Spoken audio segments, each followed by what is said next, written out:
Welcome, dear viewers, to a new episode of Dialogue Horizon. In this episode, we will definitely try to cover as much as we can on the ongoing issue and concern of everybody in Sudan about the political turmoil which is now being protracted for almost a year, since October 25th last year. And it seems that there is a glimpse of light that there might be next week, that might be a solution anyhow. Let us call it a solution, not a consensus. Definitely it will not be a consensus. But anyhow, this is exactly what we are going to cover in this episode with our scholar and distinguished Professor Manzoor Abdullah Manzoor. Thank you very much. Welcome, dear Professor Manzoor Abdullah Manzoor. Manzoor Abdullah Manzoor, to some viewers who don't know him, still he's a member of the University of Khartoum, the staff. He was the director of the Chief Peace Research Institute, and he is still working as a scholar, and he is a professor in the University of Khartoum, and he is contributing in many institutes, global institutes, in the issue of peace, not only in Sudan, but definitely in any part of the globe, wherever there's a conflict. So he's the best person to tell us about the ongoing concern and about this conflict. So welcome, Professor. Thank you very much. Okay, let's start, Professor, by the fact that since October 25th, things are deteriorating. And leaders, political leaders are started to become concerned, and the concern is developed to alarming situation, and people are now afraid. Many people are afraid who can read the future amongst this turmoil, that the final result might be very sad and gloomy. So that's why they are concerned, and they try to do as much as they can to bring people together. That's why we have a lot of initiatives, many parts of the Sudan and groups in Sudan. They presented initiatives which did not till now show any practical application. Now the tripartite mechanism of the United Nations, the African Union, and the IGAD, they started talking about there is a hope near, not consensus, but a settlement. Let us call it a settlement. This settlement, definitely, once it's a settlement, it started, some of the terms started to leak out, and that's why some groups, political groups in the arena are started attacking the expected settlement. So can you elaborate on this turmoil in Sudan these days, and to what extent do you think the initiative or the settlement will find acceptance or will be applicable? Well, I think you are right when you said that since October 25th last year, the transition has stalled due to the military coup. The EU peace agreement has also stalled, and whatever successes the Hamdok regime or the Hamdok government was able to achieve by way of integrating Sudan into the international community and by way of inviting financial support to the country has stopped. The economic situation continued to deteriorate, and there were a lot of initiatives that were procured to do something about the situation. And I think we discussed some of these initiatives here. But one of the initiatives that was received in a positive manner was the Sudanese Bar Associations Committee that prepared some sort of a constitutional declaration and announced that to the public like months ago. The initiative received welcome by many actors, including the international community, Internally, internal and externally. Externally. And it was seen as something that could provide a base for a political settlement. Although some people suggest that the ideal situation is first to have a political declaration on the basis of which there can be a constitutional declaration. But I think as we see, the trilateral mechanism had a meeting with different actors, with the Deputy Sovereign Chairman, the Sovereign Council, with the Sovereign Council himself. And I think what we heard from the one member of the trilateral, Ambassador Bil'aish, who is the head of the African Union office in Sudan, he was very optimistic, and he said clearly that they're looking at a situation whereby there is an imminent possibility of reaching some sort of a settlement. And this is something that is quite positive for a lot of people, given the fact that we have been in a stalemate since October 25th last year. Things are not moving, neither politically nor economically. We are back again into the almost international isolation. And for this reason, I think the remarks of the trilateral about the possibility of a settlement were received by a lot of people. And definitely there are people who are not happy about this, and some people already started to oppose the settlement even before it's achieved.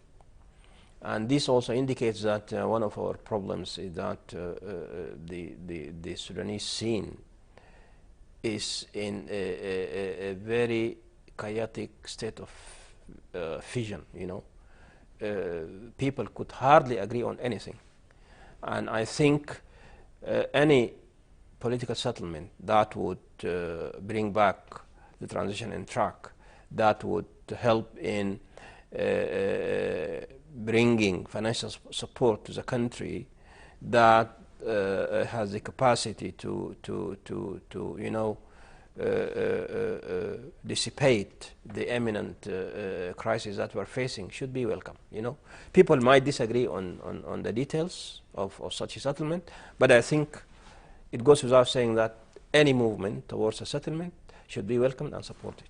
So the backbone of the settlement, the backbone is the Bar Association document draft. That document. is true. That is true, because this is the backbone. The backbone of the possible settlement is that document, which was provided by by the Sudan Bar Associations Committee.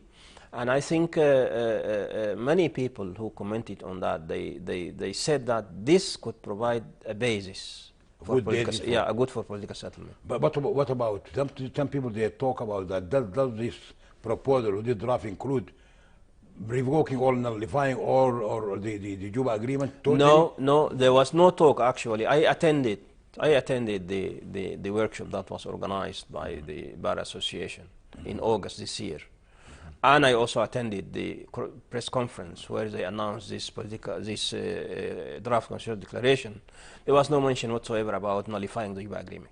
The talk is about opening the Juba peace agreement, probably looking at some of the contentious issues, or amending some of the things. So there's no talk about. So no talk. Yes, I think so. That's why there's no talk I want about to make this very clear to the viewer that the Bar Association proposal or draft does not include the nullifying or revoking of the whole agreement. Maybe this is in fulfillment to some demands of the tracks. That's right. The tracks are annexed to the agreement. It's not the heart of the agreement is not definitely will not be touched. No, that's true. That's true. There is a possibility that the agreement could be opened, that some of the issues that need to be rethought could be rethought. But I don't think anybody is calling for, especially the Bar Association document. It has never called for nullifying the agreement. Never called. This is very important because this for many people that are trying to link this to get rid of the opponents. They want to rally people around them. So that's why maybe they're talking about this. This definitely will instigate. This will anger the armed struggle groups who signed the agreement when they especially the rank and file, not the leaders. No, They that's need- right. I think it's highly likely that the agreement would be nullified. This is not going to happen. Yeah. And even the military coup of October 25th last year made it very clear that the provisions of the agreement would hold, you know, Yeah, they're not respected. in spite of the fact that the declaration was more or less nullified. But the agreement is still there. I think this will also continue, probably, or most definitely there would be some revision, some sort of opening the agreement to So what amendment. what is your feeling, or what is your assessment of this failure or success of the settlement? Let us call it a settlement. Now, definitely you are aware of when things started to leak out. It started two groups. Two groups started. Some are with this agreement, and included for the first time those with the UDP. Yeah, UDP. actually, what was leaked showed that the DUP, the Popular Congress Party, the Ansar Sunnah or the Salafis, plus of course the FFC one group. We are not sure whether this is true or not, but that is what leaked out. Now, my point is that if there is a critical mass that is enough to have this settlement go forward, I think that would be a good idea. In all cases, there would be people who would oppose anything. Yeah, We have seen this. In all There cases. are those who say no to everything. Yes. So, but I think if the leaks that came out are true, that you have groups like DUP, Popular Congress, the Salafis, plus FFC, and plus others who could potentially The join Popular Congress Popular Congress party. which was Yeah, part of the of course. regime. Even the DUP was also part. So of this party. will give this will give the critical mass, the good This mass, would plus the Ummah party, the big of party. course, this would give credibility to whatever settlement, and the process might, in the course of having it ready for signature, may galvanize, support, internal and externally. And I think if the settlement is able or capable of galvanizing support, internal and external, then those who would oppose it would find themselves isolated. But very isolated. For a number of reasons, first of which is that people are really suffering. People are sick and tired of having to stay a whole year without a credible cabinet or government. Services are deteriorating. The economy is doing quite bad. Safety and security. Safety and security. So if there is any possibility that some sort of a settlement that would address these problems is achieved, why not? So I could see that there are people who already start to say no, but I don't think this would stop the settlement from being concluded. So you think that the settlement, the brokers or those who are pushing hard for the settlement because they are fed up of the protracted situation in Sudan, they resorted to the last solution, the conflict, domination. Maybe they decided that they go with the big mass or the critical mass or the important mass, and let us face the others. Because as you said, at any solution, any settlement, definitely some people will be against it. Of course, the kind of polarization we're having in the country means that there will always be some opponents to any kind of settlement that would be arrived at. And as I said, there are people who say no to everything. Yeah. But I think the success of the settlement would depend on the ability of those who make it to garner support, internal and external. You mean those to have the power? The No, power will give the austerity. The interlocutors, those who are talking about the settlement. No, I mean, yes, I know, I agree with you that the civilians, those that agree, okay, that's okay, Yeah. they cannot do it, but it has to be genuinely supported by the power, which is the army. Of course. It has to Of be course, the genuine. army, one of the positive developments in the course of this crisis is that the army more or less rescinded its position of walking out from the dialogue. Yeah. And I think the trilateral mechanism and the Quad did a lot of work to have the army back. into negotiations. And I think this is very clear. To me, whatever breakthrough is achieved is the result of the re-engagement of the army. We have said this many times in this, Yes, in this yes, in this episode. episode, you said it. I said it many times that without the re-engagement of the army, we cannot move anywhere. You cannot move anywhere, yes. And yes. we have seen that now this re-engagement is already starting to bring positive signals. So the army is definitely going to support this, the head of the Sovereign Council, and the deputy of the Sovereign Council made it very clear when he met with the trilateral that they are pro-civilian-led government, that the Sovereign Council would be led by a civilian component, and that the civilians will have the right to form the cabinet. So all these are very clear positive signals. Indication. Also, he commended the General Hamiti. He commended the draft of the bar. Yeah, that's true. But he said that. He said that, and as a matter of fact, this was way before the leaks of the well before that. Yes. He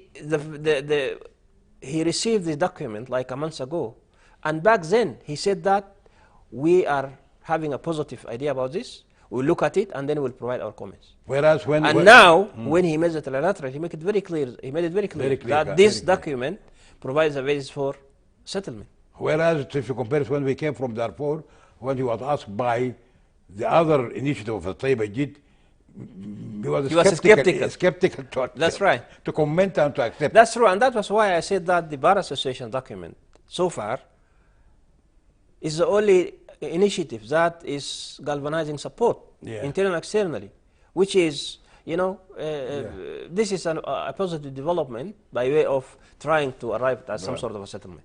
Okay, yes, okay, let us move to the important thing which linked to this actually. When you ended, you saying that the ballot is accepted by global institutions. And so my second question is, also some people are concerned about the involvement of external bodies, institutional bodies like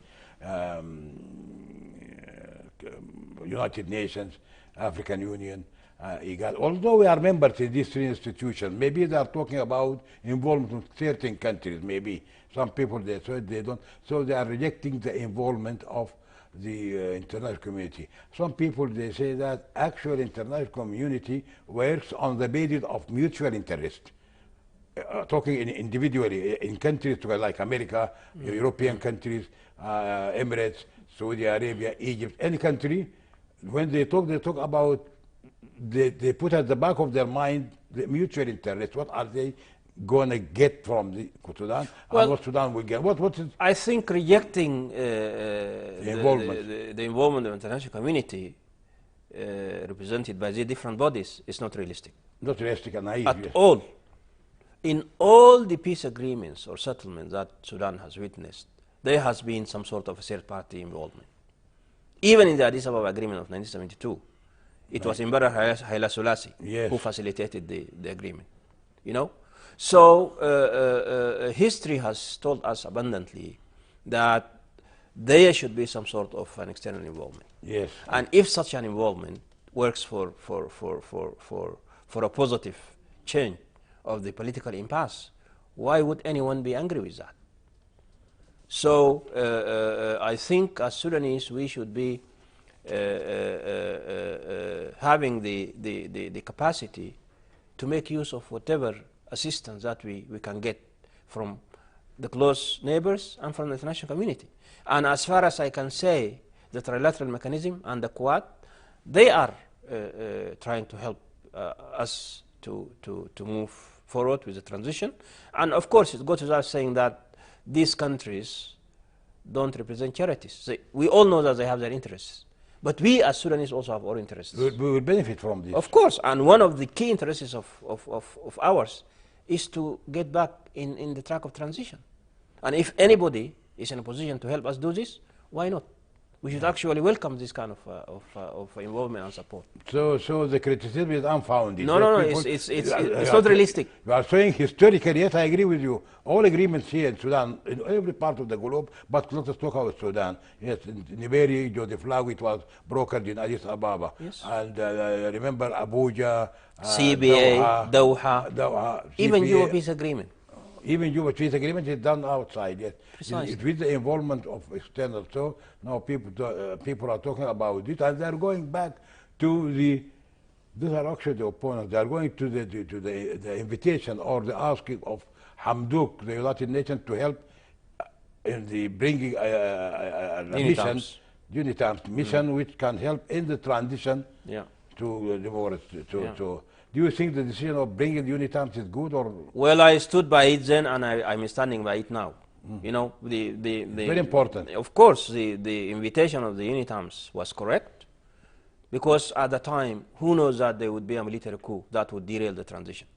Nobody knows, eh? The key objective of the mission was to support the country to transition to democracy. Yeah. And the UNITAMS should have been doing that. Unfortunately, in the sense of that, and due to the military coup, the UNITAMS is now doing something different. Different. You know, it's trying to solve the crisis at the time when it was supposed to help in a smooth transition by capacity building and by trying to solicit international financial support that would help Sudan to have a smooth transition. But unfortunately, due to what happened in October 25th last year, the UNITAMS is now totally, including IGAD and the AU, are trying to solve the political crisis, you know. And that's also part of its role in aiding transition. So just to summarize my point, I really don't see any point, any credible point, for those who are trying to say that we shouldn't welcome the involvement of you know, external actors. Yeah, This is unbecoming. This is not realistic. It's not realistic. That is very clear. That's very good. Yeah. Okay, let us go back to history, some history. Here in Sudan, why are the agreements are not honored? Why they don't live long? If we go since 1959 war, civil war erupted in Sudan in 1955 in Taurit, yes, that incident of the rebellion of the garrison of Taurit against the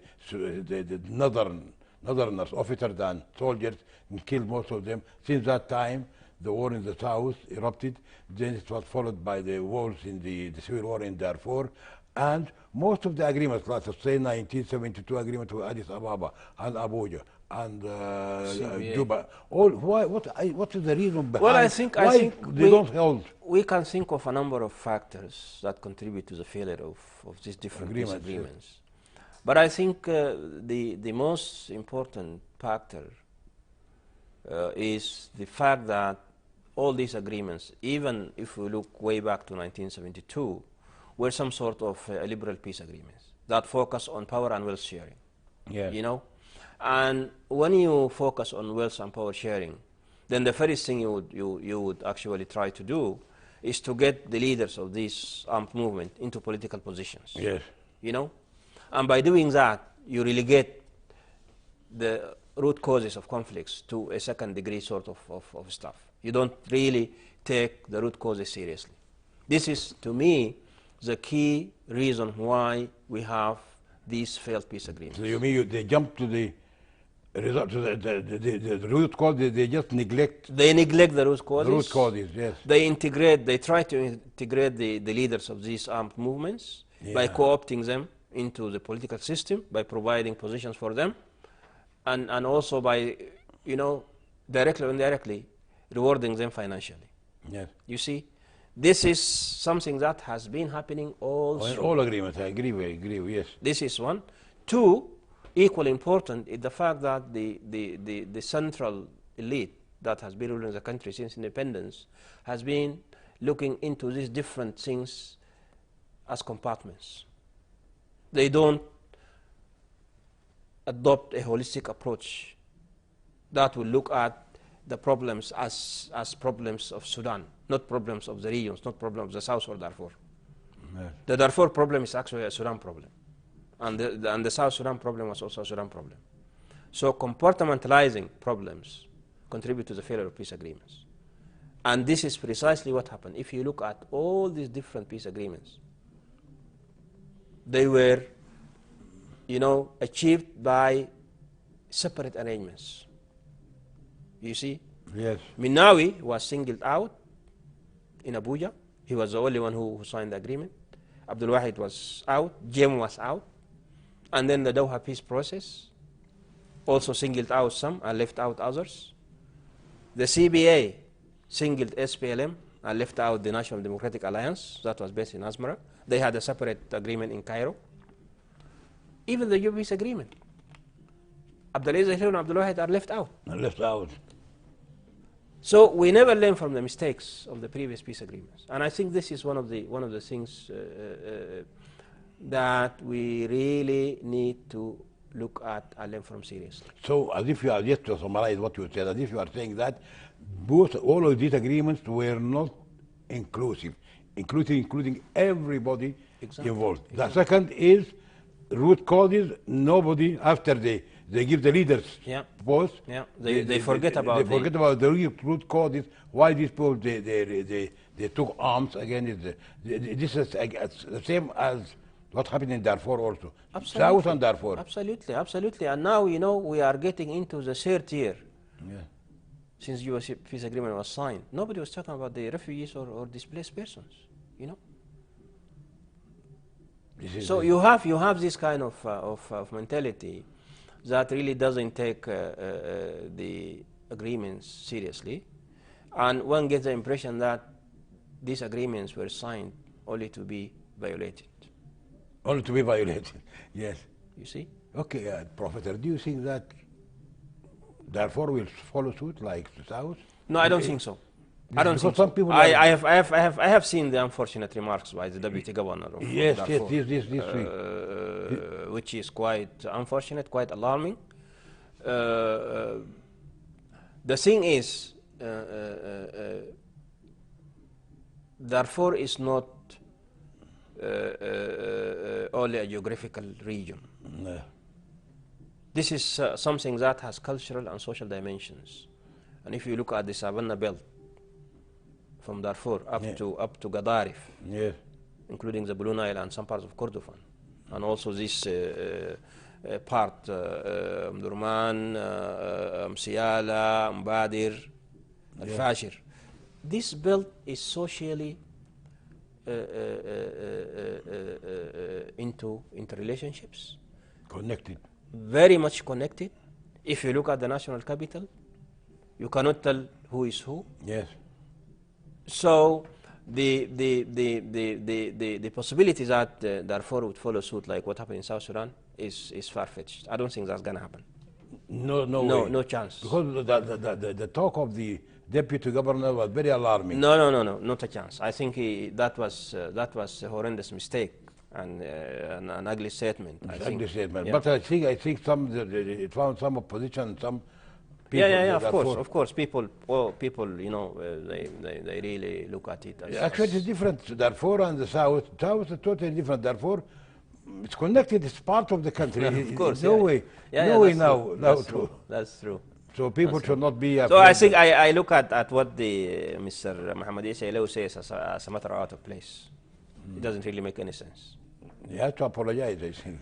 I don't know. Anyhow, but the viewers are concerned about what they said. Now you are saying that it's not going to happen. No. It's unwise even for Darfur. They cannot be isolated right in the middle of the continent without any outlet and without any. No. I don't think anybody takes seriously. Nobody. No. That's just. I think it's a slip of the tongue. Slip of the tongue, maybe. Yeah. So if we talk about the agreement, this agreement of 2 years ago, 2020,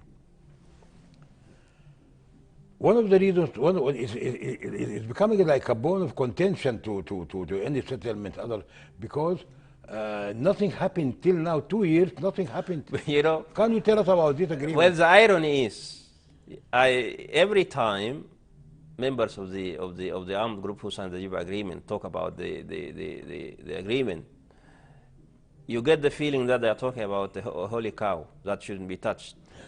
Although a lot is yet to be done, the security arrangements are not completed. Nobody is talking about the rise of the IDPs and refugees. Nothing is happening, and yet they are so much concerned about even the talk or the thinking about reopening or looking at the agreement. They completely oppose it, and I'm really puzzled by this position. You know, the agreement is stalled, it's not working, hardly anything has been implemented, and yet you don't even allow people to talk about it.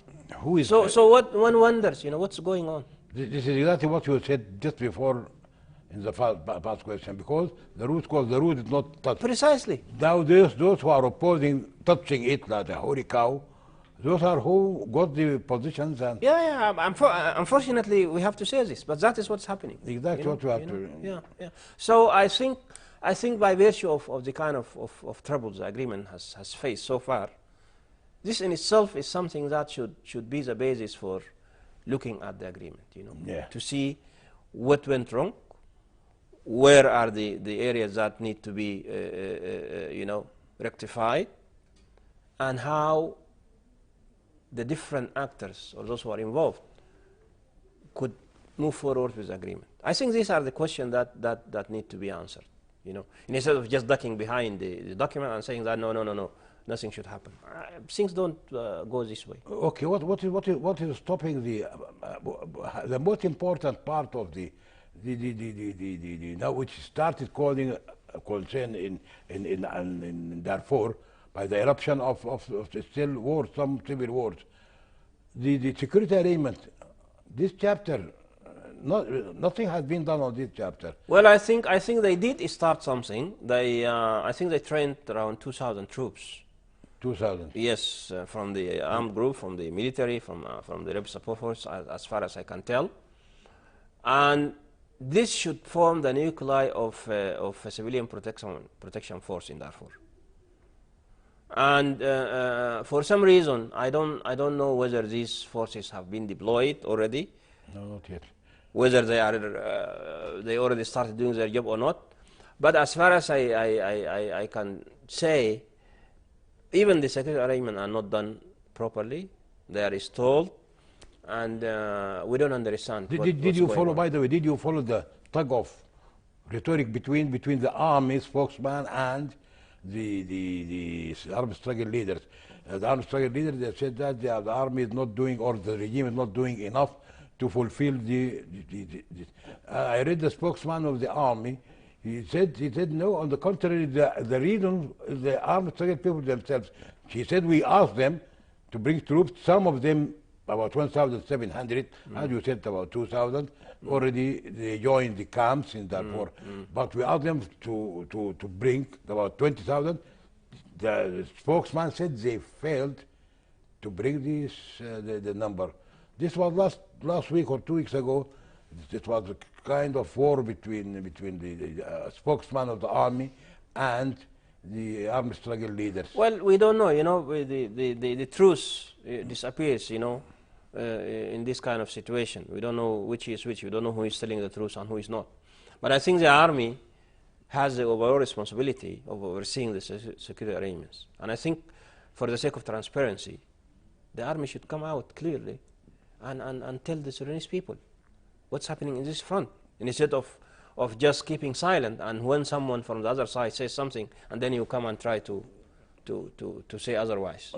I think this is... Do you think the financial situation, the deterioration of the economy of the country... Well, I can see that this is one of the reasons. There is no question about this. But of course, when this saga started, like a year ago, the talk was that we had financial problems. Yeah. Although I was one of the persons who were not convinced with this justification. You know, there are always some resources that could allow starting something. But definitely, in light of the kind of economic crisis we are having, I think that is also one of the... Because the DDR is a very expensive process. Of course. It needs this a lot of armament, money. Yes. Demobilization, and reintegration. This needs... It needs a lot of money. It needs financial support from the international community, and that's also something that has stalled due to what happened. You know, I think there are certain donors who are ready to fund the DDR process. You know. So actually, the agreement 2 years ago, the coup, 25th October, which stopped everything, 1 year. So only the agreement had only 1 year, but after the coup of 25th of October, everything is stopped. But still it is alarming that nothing has been done on this agreement. Well, very little has been Very done. little. The process of security arrangements is started, but not in a satisfactory manner that people anticipate. And I think a lot is yet to be done. So this agreement, you are saying that people, they should be wise, they accept just opening it. Because there are certain loopholes and certain new developments. Yeah. New developments since October 2020, some developments. So now it is becoming a hurdle. No, it's a must, you know. And if we only look at the Eastern Track, it creates a lot of problems. Yeah, it creates a problem. This by itself, you know, necessitates that something is needed to be done about that. That is one. And the second thing, as you rightly suggested, a lot of development happened, you know. That also requires that something needs to be done. And above all, if after 2 years you are unable to implement the agreement, something has gone wrong, you know, and you have to look at that. And I think all these reasons make it understandable that something has got to be done at the level of the agreement. I think it should. It should be. Yeah. So And let us just reiterate what we said, that nobody is actually, or nobody should say that the agreement should be nullified. Nobody said it. This is not realistic. Yeah. But it has to be opened. Yeah, it has to be open. Which is only logical. Yeah, that's true. I don't see any reason why not. Armed struggle people. Maybe they are using maybe a shield to protect themselves. Maybe, I'm not sure. But because as you are saying that, you have seen the document, the document did not talk about nullifying or completely. No. Nobody talked about that. Just opening. Yeah. Open it and look at the troublesome areas and try to do something about that. Okay, having talked about the armed struggle groups, the armed struggle groups now are a fact. I have to say they are a fact. At least they are a very active fact, which is in South Kordofan, Al-Hilo. He has a troop. He has freed land. He has a land. Abdul Wahid has limited land in Jabal Marra also. Still, these are taking arms, and still maybe they are not active, but still they are there. And even those who came, they are at almost not I say disappointed, but when they joined the revolution, because the revolution raised the slogan of freedom and justice and all these the three slogans of the assembly, that invited them and they came peace. To Sudan. But it seems that they are disappointed. I don't know why disappointed, or they are not aligning with the original incubator with which they started their work together. Now they align to a separate group, which will now the settlement, as it seems that the settlement, if it goes all the way till the formation of the cabinet, the armed struggle people who once were with the revolution, they will take the other side. They will be forced to take the other side because they are against this. Well, that's highly unlikely. Why? No, I don't think. So do you think that they will join hands with this? Of course. My reading is that the SRF people, or the Sudan Revolutionary Front, the guys who signed the Juba Agreement, yes, would be very interested in being part of whatever government that's going to be formed. Because this is the only way they could guarantee that they could implement what comes in the peace agreement. If you are outside of the government, how could you implement the agreement? So my reading is that at the end of the day, I think the signatory of the Juba agreement would be part of any deal that's going to happen. So they will not? No, they will not be out of it. Especially let us talk. unless they are ready to forego the whole agreement. And I don't think they are ready to do that. Shall they do you think they will go for confrontation? No, no, they can't. This is out of the table. They're threatening that No, no, trust me. Let them say whatever they say, but I really don't see anyway. any way of going back to war. This is highly unlikely. Well, they're threatening going back to war into No, the they capital, big cities. They can't. They can't. They can't. They're just a They suicide. can't. Suicide. There is no way that they go to war. This is highly unlikely. So there is and that is why I am optimistic that the potential settlement is going to create a critical mass that is sufficient enough to create a functioning cabinet. FFC1, the UP, the Salafis, the Republicans, the Popular Congress Party, plus the Yuba signatories. That is enough for having a critical mass that is capable of forming a cabinet that would be functioning. So you think the Arab struggle people, let us be frank, let us say the leaders, Manawi and Jibril, both they will be part of the deal. But although they will lose their they might lose their positions in the government. They might. But still they will. But they will be part of the deal. It's only they might change positions, but they will be part of any deal. That's going to happen. They have to be part of the deal. Yes, and actually, they made it very clear that they are here to guarantee the implementation of peace agreement. Yes. If the implementation is going to be done by the military or by the civilians, they don't care. Actually, one of them said this, that our key goal is to oversee the implementation of the agreement. If it's going to be performed by the military, that's fine. If it's going to be performed by the civilian government, that's fine. And on this basis, I can tell you that they would be part of any settlement that's forthcoming. Yeah, that is only logical, because the agreement through which they came and through which they are trying to protect the interests of their people in their areas, only 10% or less than 10% of the agreement is fulfilled. So the remaining part is big. So they have to wait and be part of the settlement. They don't have a choice. Especially the international community is. Yeah. I think any settlement that would bring the transition on track, that would bring a civilian-led government, that would bring civilians as heading the Sovereign Council, would be supported by the international community. And actually that, surprisingly, even the finance minister Jibril, yesterday he was quoted saying that the international financial support will not be forthcoming before we have a civilian government. He said this yesterday. Yeah. And he says that we are going to have a civilian government before the end of the year. This is Jibril. For the end of the year, but the year where they were 2 months before the end exactly. of the end of the month. Yeah. So the Juba peace agreement signatories would be actually the most interested parts to have a political settlement, because that's in their interest, you know. That's for their interest.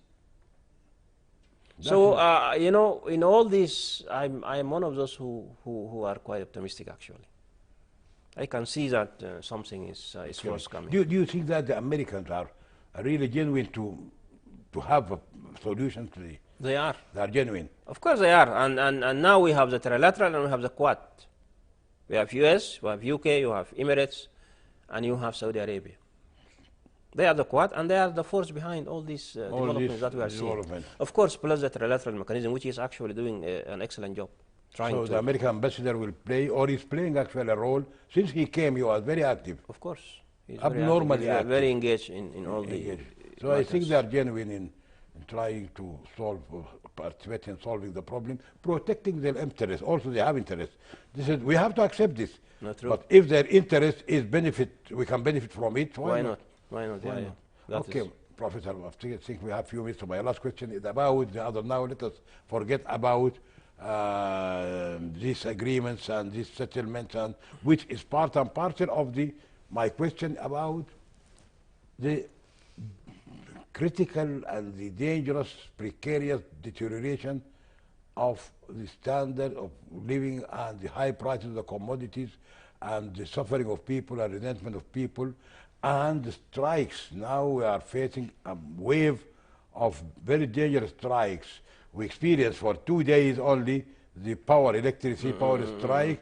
Every part of the country was in darkness.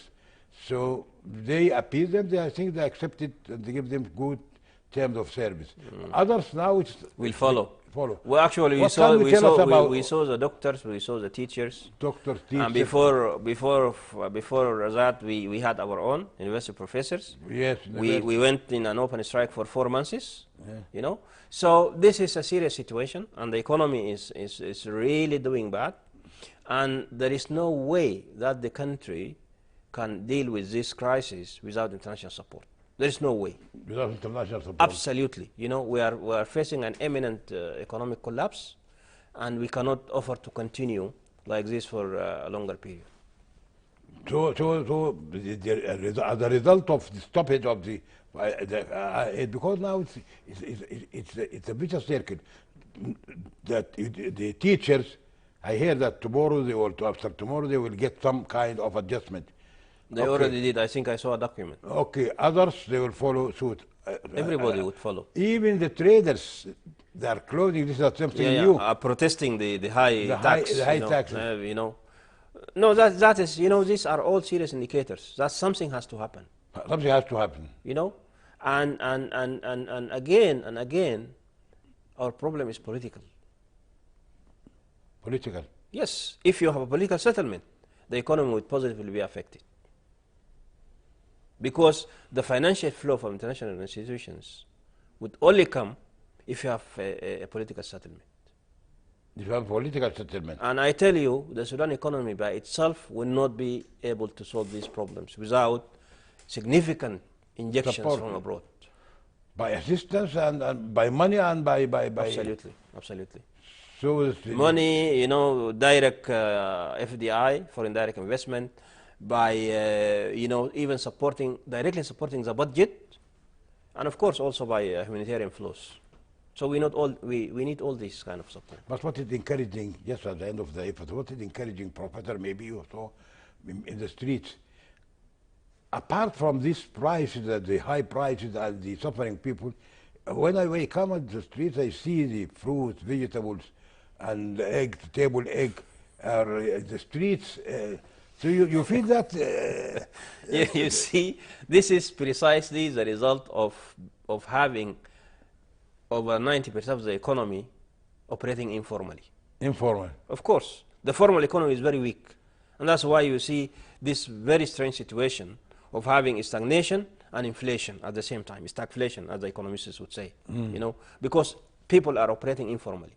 Informal. Absolutely. Nobody is actually depending on, and if you look at those who get their salary from the public institutions, this is ridiculous. You get someone's salary who cannot sustain them for a week. For a week, yes, sure.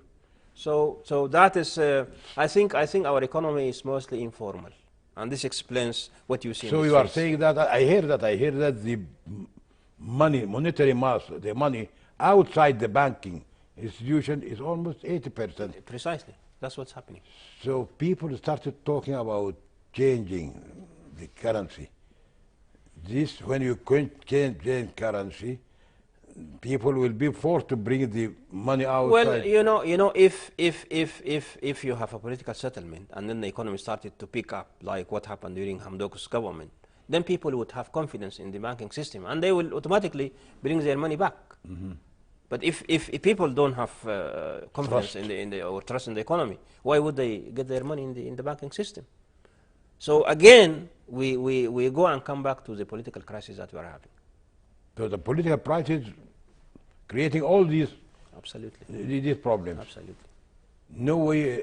So what is your feeling, or what is your position in the settlement, the leaked out settlement? Do you agree with it? I myself agree. No, I can tell you that I am seeing a very soon political settlement coming. Yes. This is going to happen. There's no way out. We will have to have a political settlement. We have to have a political settlement. Okay. Thank you, dear Professor Manzoor, Abdullah Manzoor, you have been in this 1 hour very hot issues, hot questions, that you answered all of these questions good, and we concluded by A positive note. a positive note. Thank you, dear viewers, for being with us in the last hour. We hope to see you next week in another episode of Dialogue Horizon. Thank you. Bye.